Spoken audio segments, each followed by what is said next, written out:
Ambra Batilana Gutierrez menghadiri pesta di Radio City Music Hall, New York bersama agensi modelingnya. Di pesta itu, dia bertemu orang terpenting di Miramax. Miramax terdengar familiar, bukan? Karena Miramax adalah studio film yang memproduksi film-film pemenang Oscar seperti Shakespeare in Love, Gangs of New York, dan Pulp Fiction. Harvey Weinstein, pendiri Miramax, melihat Ambra dan mendatanginya. Esoknya, 27 Maret 2015, Ambra menemui Harvey untuk casting. Pertemuan berakhir cepat. Ambra bergegas pulang menemui agensinya. Ia berencana melapor pada polisi karena pria nomor 1 di Miramax meremas payudaranya dan memasukkan tangannya ke dalam rok Ambra. Agennya memperingatkan kalau Harvey Weinstein akan menghabisi karirnya. Ia pun bersikeras dan bersama polisi New York, ia merekam pembicaraannya dengan Harvey di hotelnya. I mean, don't have a fight with me on the phone. Please, I'm not going to do anything. I swear, my children. Please come in. On everything I'm saying. Please come in now. And 1 minute. And if you want to leave, when the guy comes with my jacket, yesterday you touched my breast. Oh, please, I'm sorry. Just come on. I'm used to that. Come on. Are you used to that? Yes, come in. Rekaman ini adalah salah satu bukti terkuat serangan seksual Harvey Weinstein terhadap 1 dari 80 korbannya. Tidak adakah whistleblower yang memperingatkan para perempuan yang akan casting couch atau audisi film atau drama dengan imbalan seks untuk sutradaranya? Walau sekilas, Kurt Miller, seorang rockstar wanita, sudah memperingatkan kelakuan Harvey di tahun 2000. Nama besar dan pengaruh Harvey di dunia entertainment membuat korban enggan melapor.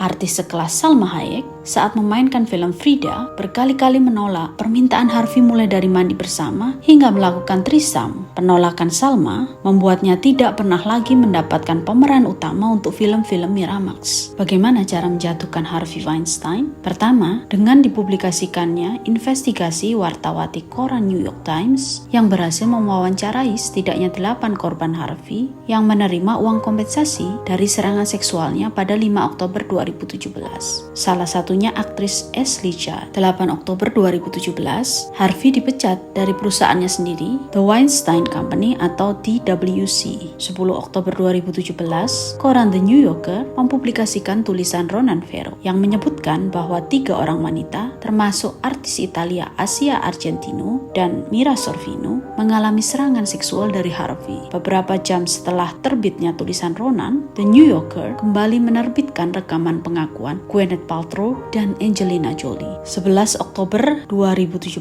kali ini model dan aktris Cara Delevingne menuduh Harvey berkomentar tidak pantas dan mempermalukannya. 12 Oktober, artis Rose McGowan mengaku lewat sosmed bahwa Harvey memperkosanya. 15 Oktober 2017, aktris Alyssa Milano mengajak korban serangan seksual berbagi cerita di sosmed dengan tag MeToo. Sementara, aktris Inggris Lizette Anthony mengaku diperkosa di rumahnya di akhir tahun 80-an. Esoknya, aktris Lauren Holly mengaku bahwa Harvey masuk ke kamar hotelnya, mandi, menggunakan toilet, dan keluar dalam kondisi telanjang meminta dipijat. 17 Oktober, aktris Lena Headey, pemain Game of Thrones, menyebutkan kalau ia menolak ajakan seksual Harvey dan diancam untuk tidak mengatakannya pada siapapun. 19 Oktober, aktris Lupita Nyong'o, saat ia masih mahasiswa, Harvey mengajaknya menemuinya di kamar hotelnya dengan alasan casting. 23 Oktober, Zelda Perkins dibayar uang tutup mulut $165.000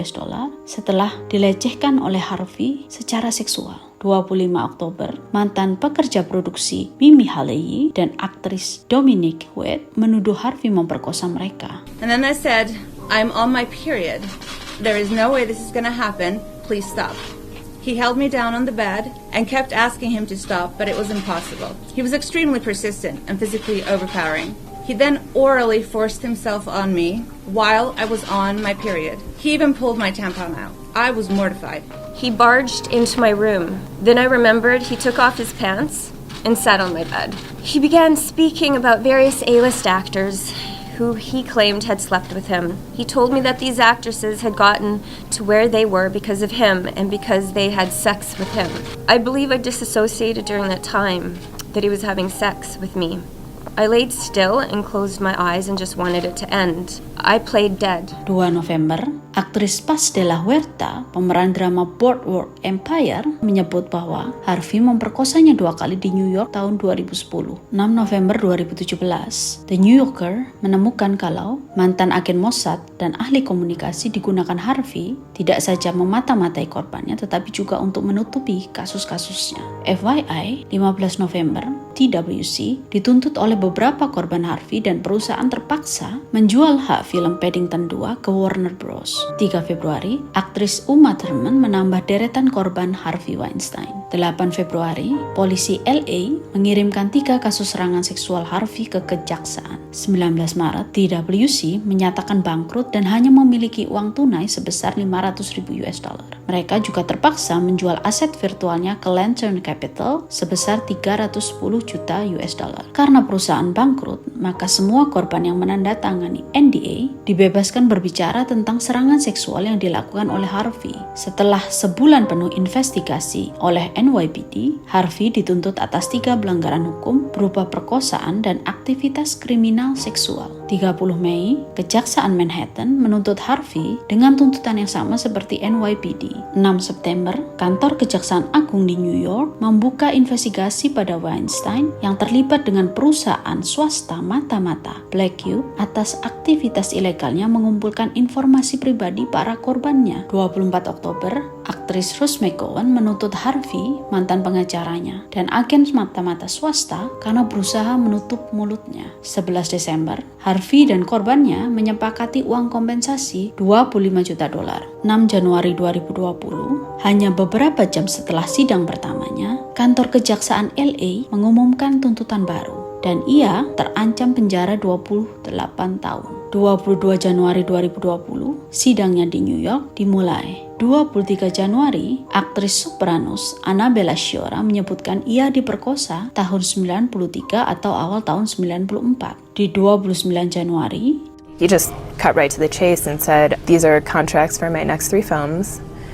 I'll sign them, but I want you to have a threesome with me and my assistant." Dan di 24 Februari 2020, juri pengadilan New York mengatakan Harvey Weinstein bersalah. 11 Maret, Harvey dijatuhi hukuman 23 tahun penjara. Kembali lagi, di 2 Oktober, kantor Kejaksaan LA menambah 6 tuntutan baru yang menyebabkan total tuntutan pada Harvey berjumlah 11 dan ancaman hukuman penjaranya naik menjadi 140 tahun. Di 25 Januari 2021, Hakim Federal yang mengurusi kebangkrutan menyetujui kompensasi pada 50 korban sebesar $17,1 juta.